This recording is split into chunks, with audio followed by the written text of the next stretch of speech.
In Massachusetts, someone can walk into a courthouse, fill out a petition, and the judge can order your guns taken away before you ever get a chance to say a single word in your own defense. That's not a hypothetical. That's exactly how extreme risk protection orders work in this state. And if you're a gun owner, you need to understand this process before it ever happens to you. I'm attorney Matthew Peterson. We represent gun owners across eastern Massachusetts, and today I'm breaking down what these orders are, how they work, and exactly what you should do if you're ever served with one.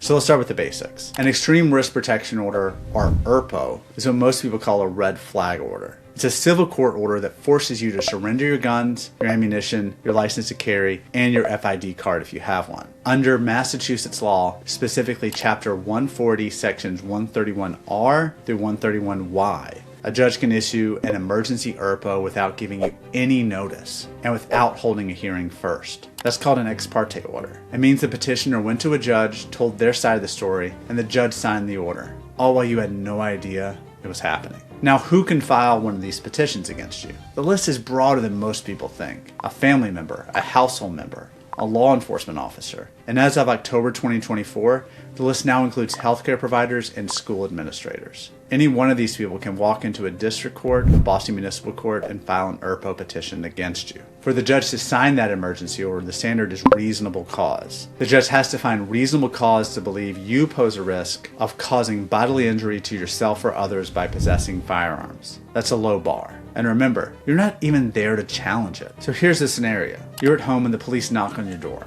They hand you a signed emergency ERPO. What happens next? First, you're required by law to immediately surrender your guns, your ammunition, your LTC, and your FID card. Do not resist this. Do not argue. Do not try to hide anything. Comply with the order. Failing to do so can turn a civil matter into a criminal one. And that's the last thing we want. Even if you believe the order is wrong, your actions here can set the stage for us challenging the order in court. Keep that in mind. Second, and this is critical, read the paperwork carefully. That order will have two key dates on it. We'll have an expiration date, because an emergency ERPO only lasts up to 10 days, and we'll have a hearing date. The court is required to schedule a full hearing within 10 days of the petition being filed. That hearing is your opportunity to fight back. It is the most important date on that piece of paper. So here's what happens at that hearing.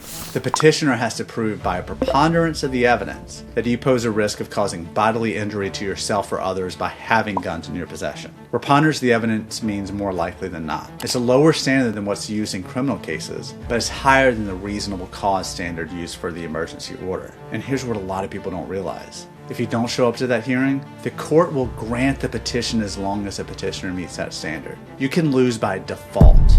So not showing up is not an option. If the judge grants the full ERPO at that hearing, the order stays in effect for up to 1 year, and the petitioner can file to renew it before it expires. So this isn't something that just goes away on its own. Now there is some good news. You have the right to be represented by an attorney at that hearing. You can present evidence, call witnesses, make your case to the judge. You can also file a motion to modify, suspend, or terminate the order if your circumstances change. And if the ERPO does expire or gets terminated, you can get your guns back, but only after the local licensing authority in your town confirms that you're suitable to hold your license. That's a separate determination, and it's another hurdle you may need to clear. So let's go over those steps again if you're ever served with an ERPO. 1. Comply with the order immediately. Surrender everything the order requires. 2. Read the paperwork. Know your hearing date and your expiration date. 3.